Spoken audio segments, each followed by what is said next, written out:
You are listening to the Toxic Mold Podcast with Steve Worsley, the toxic mold expert and your number one source for mold consulting and mitigation in the USA. Let's dive into a brand new episode. Before we get started on this episode, here's a not so short disclaimer. While all attempts have been made to verify the content provided in this podcast, neither the podcaster or the producers assume any responsibility for errors, omissions, or alternative interpretations of the issues discussed here. All information stated in this podcast is the opinion of Steve Worsley. Steve Worsley is a mold specialist with over 25 years of experience in the construction and mold industry. The Toxic Mold Podcast is for information sharing purposes only. The views expressed are those of the podcaster and his alone. These views should not be taken as expert instruction or commands.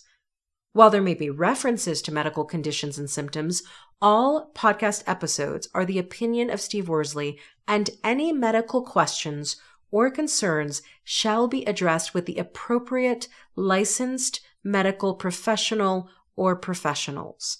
As the podcaster refers to different mold types, please be aware that Steve Worsley is not a microbiologist, and questions concerning mold specifics should be answered by the appropriate professional. Steve isn't, nor does he offer any legal advice.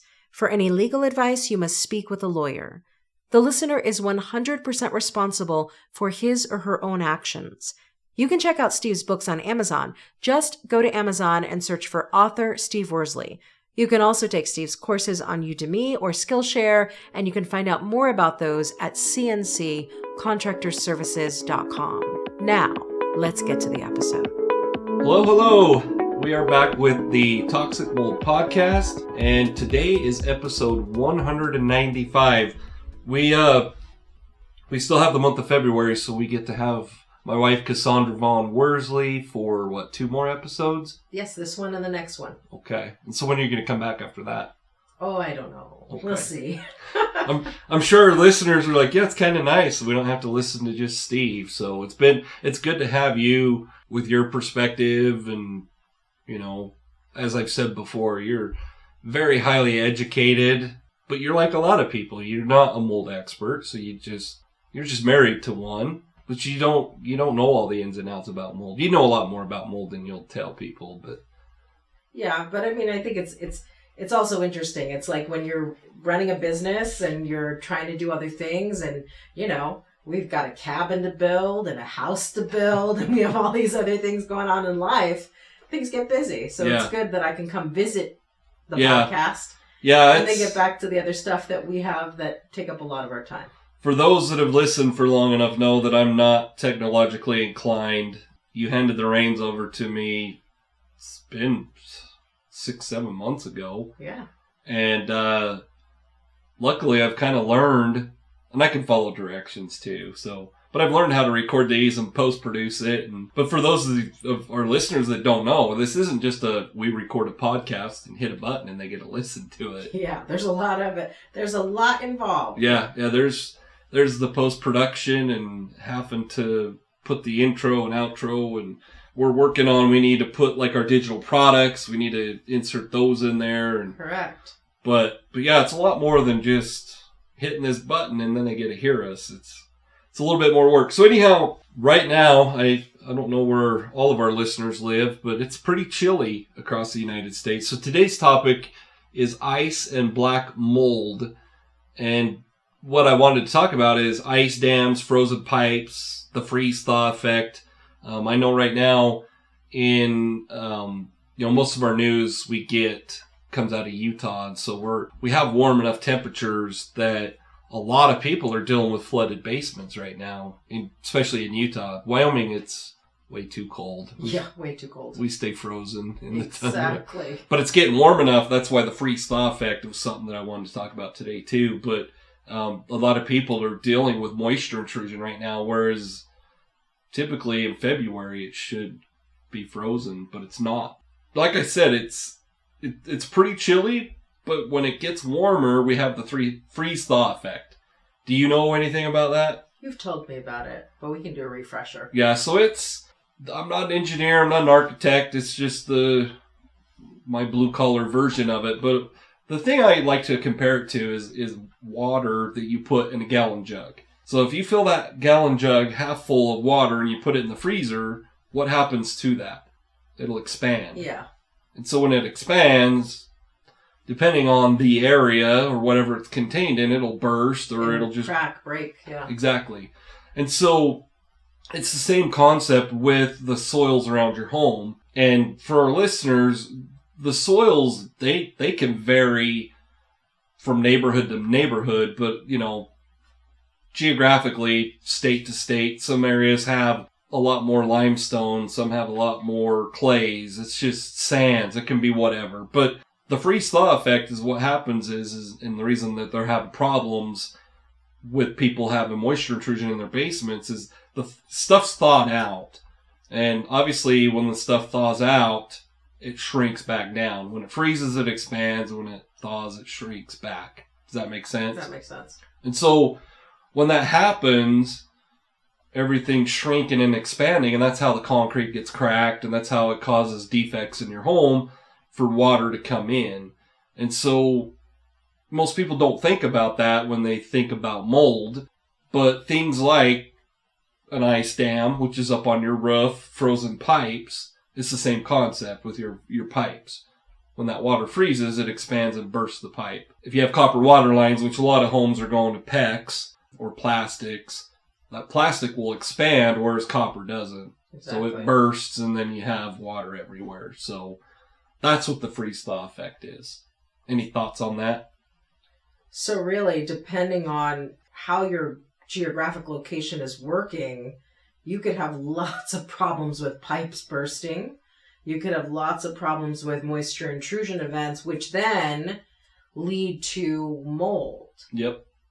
But then if it's really, really cold and your frozen pipes burst, would you really be able to detect a mold issue until it warmed up? Well, typically, obviously, what would happen is when they burst, you have that moisture intrusion event. And for our listeners, going back to kind of mold 101, it takes 48 hours, that's it, for mold spores to become viable and start reproducing. They colonize, they spread, they get larger. The mold, you per se wouldn't detect for 48 hours. But on top of that, you'd have to get it dried out within 48 hours. Because if you don't, so let's just say it's in your basement and your carpets are all wet, you have water inside that wall cavity, which elevates the humidity. That's one thing I kind of left out. 60% humidity is what mold has to have to be viable. So 60% or higher, that's when it starts growing, that's when it's a concern. So initially, when those pipes burst, no, for the most part, you're not going to see mold. If that's what your question is, as far as immediately, no. But if you get everything dried out, then you don't have any concerns with mold. But you've got to dry it out within 48 hours. Wow. If you think about it, a couple weeks ago, we were talking about the urgency for mold mitigation. If you're the inspector and then the mold mitigation contractor, we talked about how the urgency's not really there as far as having to hurry and, fearmonger your clients and say, hey, you got to hurry and get this done. That urgency's not there for mold mitigation like it is if you have a pipe burst. Like, there's a sense of urgency, and you only have 48 hours. So 2 days is not a whole lot of time. So in reality, prevention is the cure in this case. Yes. And, going back to copper pipes or PEX pipes, I talk about it in one of my books, Black Mold Avoidance, Building a Mold-Resistant Home. I talk about building materials that you can use to prevent mold growth, and using PEX pipe versus copper is a lot better option, and it, for the most part, doesn't cost any more. But the reason why PEX is better is it's plastic, so when it freezes, just like your water jug, it'll expand, and typically it won't burst, depending on how much water's in there. Whereas copper, it just bursts. So if you, for our listeners, if you're remodeling or if you're going to build a new home, putting PEX in versus copper is a way better option, in my opinion. So for the prevention part. Exactly. PEX versus copper. Yep. Yeah, and it's like I said, it's not that much more, and that's kind of the new thing. And I shouldn't say new. We've been doing PEX for years now. But it is something it makes a lot of sense to do just because it can take a little bit more as far as expansion when it freezes. But speaking of expansion, I mentioned earlier ice dams. Are you familiar with what an ice dam is? I've heard you mention it. And so for our listeners, what it is it's, and I obviously I post things on Facebook, but what happens is at the eaves of your roof, when you see icicles, everything starts to freeze. And so it's sitting there at your eave and your soffits. Well, and what are eaves and soffits? So your eave is the end of your roof trusses. So the eaves is where you're going to see, and this is why we have you on, because I don't think of those things. But your eaves is what your rain gutters are attached to. Okay. So at the end of your roof, you have your peak up here, but your eave is here, which has... So it's at the edge of your roof where the... fascia is. Okay. And then the fascia is the... The fascia is the actual board. Okay. And then you attach your gutters to the fascia. Ah, okay. So the fascia is what the gutter is attached to. Exactly. Okay. And your soffit is, you have your peak of your roof, but your soffit is underneath. And so your eaves overhang your walls. Okay. So that eave is usually 2 feet, a foot, however the builder designs it. So you have that space between the actual wall of the house and then your fascia. That spot is what's called your soffits. And more or less, it's that space. Typically you vent them because you have your attic area that's up above that. But to go back to the ice dam, what happens is you have that icicle so that it's all frozen. Sometimes, like in a valley, all the snow builds up, and inside in your attic area or in the wall, it's warmer. So you have that water that actually starts melting. Your ice dam is like a dam. The water wants to go somewhere. And what happens is it forces water back up into the soffit areas, which get into the attic area. Okay, wow. And so it can be, as you know, mold mitigation in attics is not fun at all. I'm not sure if I'd say it's worse than a crawl space, but it's just not fun at all. And as our listeners would know, it's expensive because really the most effective way, I guess, and this is all a matter of opinion, when we do mold mitigation, we get rid of all the water damaged materials. That includes your insulation, your sheetrock. And so if this was an attic right above us, the best way to deal with it is to literally tear these ceilings down. And then above that is all that insulation. And it's a lot. As you can imagine, if you're just sitting in here thinking about exactly us having to remove all that, it's a lot of work. So an ice dam can be very costly to your pocketbooks. And when there's a mold concern, to your health. So how do you prevent ice dams? The best way to prevent them, obviously, is you don't want the dam to form in the first place, which seems simple. But if you think about, and I just thought of this, if you think about, like I remember when I was a kid, do you remember a bunch of icicles hanging from the eaves of your home? You grew up in Connecticut. Yeah. So it's a little different than Utah or Wyoming. It's still cold. Still very cold, yeah. But, like I said, I just thought of this, but I remember as a kid, we saw icicles all the time, and you don't see that many these days. And that's just because of insulation and things we've done to buildings, to our homes, to prevent them.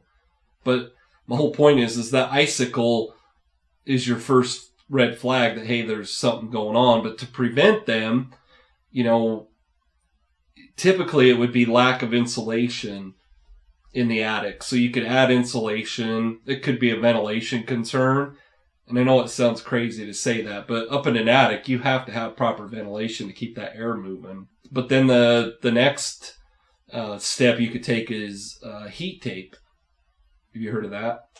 Yes, but what is heat tape? Heat tape's it's like upside down W's or V's. Okay. And it's the stuff people put on their eaves. Well, it's not typically the eaves, but the bottom part of your roof before it gets to the eave. They put heat tape up there. And heat tape, typically, and I use the word typically because there's all different types and brands, but normally it has a built-in thermostat in it that's set for freezing. So at 32 degrees, it kicks on and it'll heat just enough for that snow and the ice to run off. And that's how you prevent that. Okay. And another concern could be, which we don't see, in Wyoming or Utah, you typically don't see more of a flat roof, if that makes sense. Mm-hmm. That you typically should have, and depending on where you are. So, when we build a cabin up above the reservoir, it's going to be really cold there because that's up in Idaho. We wouldn't put a flat roof on it. We want a nice metal roof that's a steeper slope, if that makes sense. So the snow just slides right off. Mm-hmm. And, when you get, obviously, in the south, where it doesn't freeze like it does up here, you can go with flatter roofs. But around here, you literally don't go any shallower than a 6/12 pitch, which is a normal pitched roof. Obviously, the higher the number, the steeper it gets. But if you had buildup for some reason, you could, which is a little more extreme, you put a steeper roof on there so that all the snow has somewhere to go. Kind of brings me back to there shouldn't be any moisture on that roof in the first place. Does that make sense? Yeah. But you're going to get snow buildup. It's just a fact of life.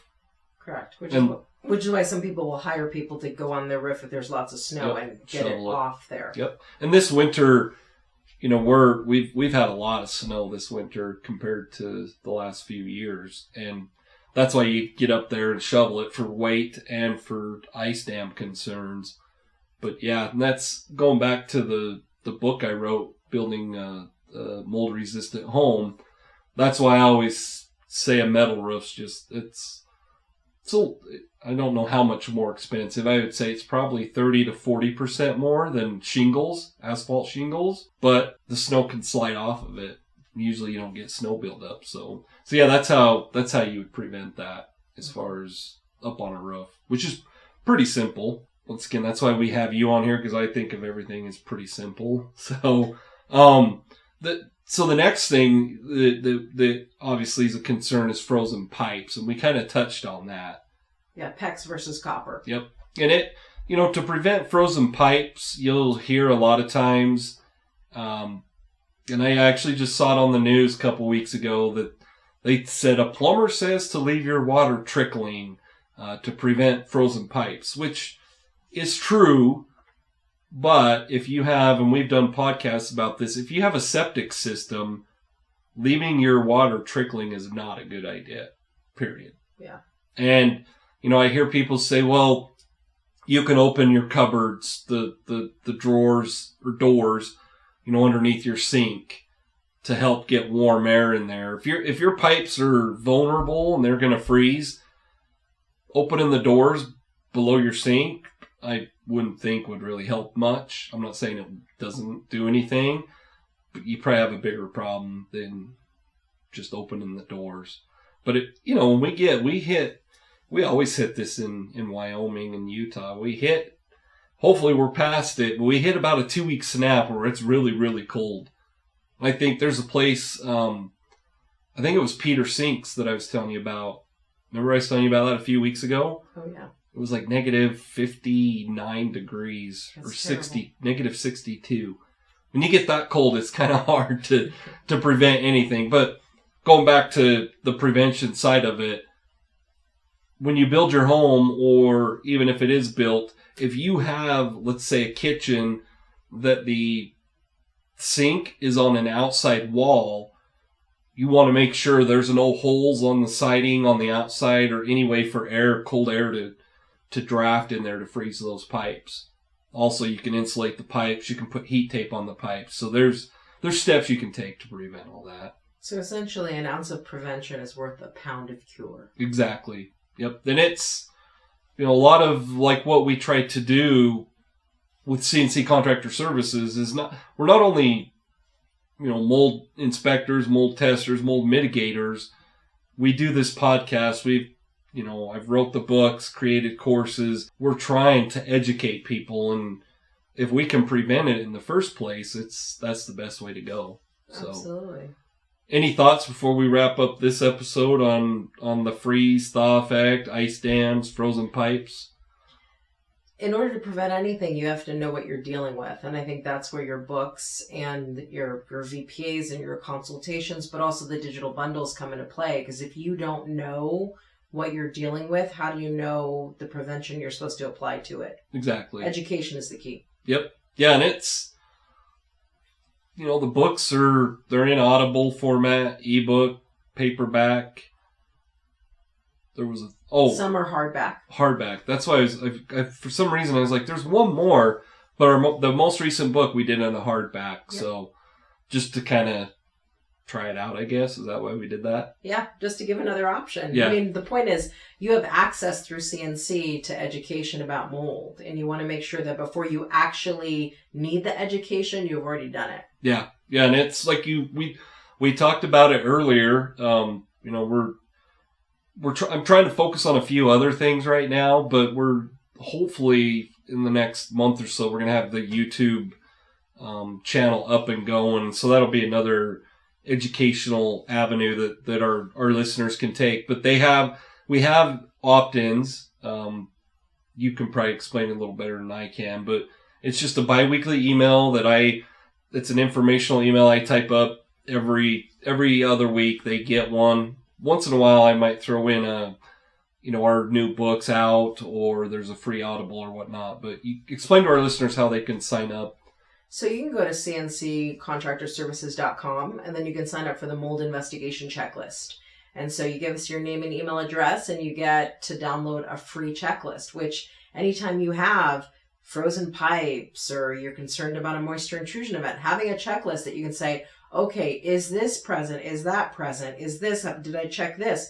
That's a great go-to for just investigating what you think might lead to a mold issue. Yes. Yep. And the other opt-in is through one of the books or something. Yeah, the mold fact sheet. Okay. But definitely be sure you grab the mold investigation checklist. And whether you sign up for that or the mold fact sheet, you'll now be on the email list and you'll get all the emails. Perfect. So yeah, for all our listeners, go sign up for that. And I don't blow up your email. It's just an informational email every other week. So this was episode 195. Thanks for being here. We get you for one more week, don't we? One more episode. Perfect. You guys have a wonderful day. Thank you for listening to this episode. Make sure you go to our website at cnccontractorservices.com and sign up for the mold investigation checklist. Again, go to cnccontractorservices.com and get your free mold investigation checklist today. You can also on cnccontractorservices.com find out more about Steve's courses and books and consultations. Once again, go to cnccontractorservices.com.